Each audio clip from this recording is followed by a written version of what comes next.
So we have to snap out of this mentality where we're looking for the bad guys and looking to blame somebody for the problems in society, and take responsibility ourselves for our own heart and make sure there is not any anger and hatred and darkness and any desire for darkness in our own heart.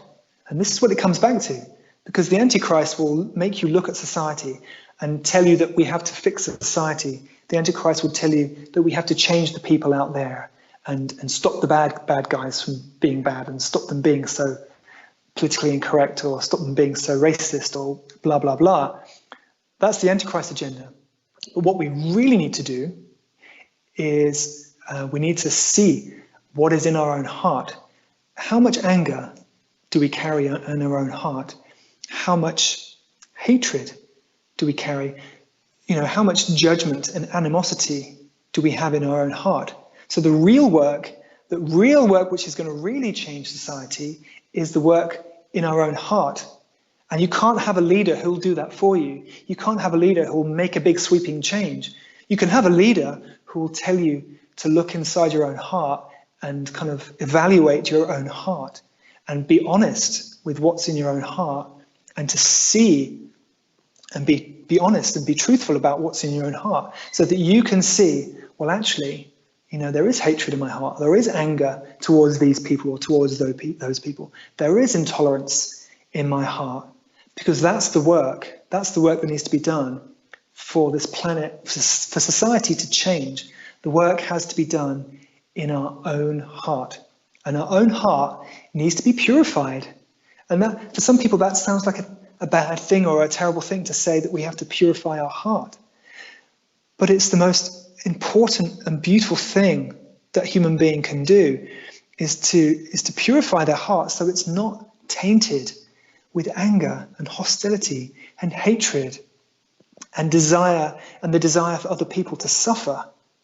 Because that's terrible. The fact that we human beings desire others to suffer, that's kind of part of the lowest part of human nature, I think, that we want other people to have pain. And the people who do bad things, we want them to have pain. That's not good. That's a justification for evil, when we justify wanting others to suffer. And that means there's still work to do in our own heart. So the idea that our heart can be a better place, our heart can be a more loving place, it can be a purer place, because it's through our heart that things come into this world. It's through our own heart that hatred comes into the world. Because imagine a whole world, 6 billion people or 7 billion people, and in the hearts of those people is not 1 ounce of hatred, and not 1 ounce of animosity, and not 1 ounce of hostility or greed. Well, of course, that would be beautiful. I mean, that would be indescribably beautiful. That would just be surrounded by friends, surrounded by people who cared about us, who were concerned about us, who wanted to help us, who loved us, who would stand up for us, who would do anything to help us. That would be paradise. That would be heaven on earth.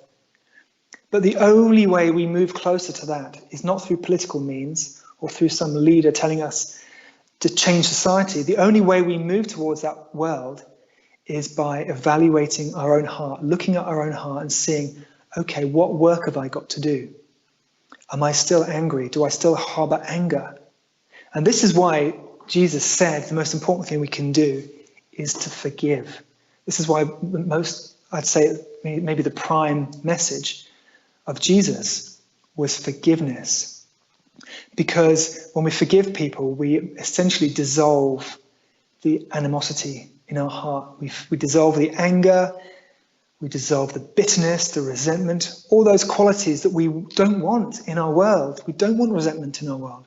We don't want bitterness and hatred. So we have to kind of get rid of them from our own heart, purify our own heart. That's the only way.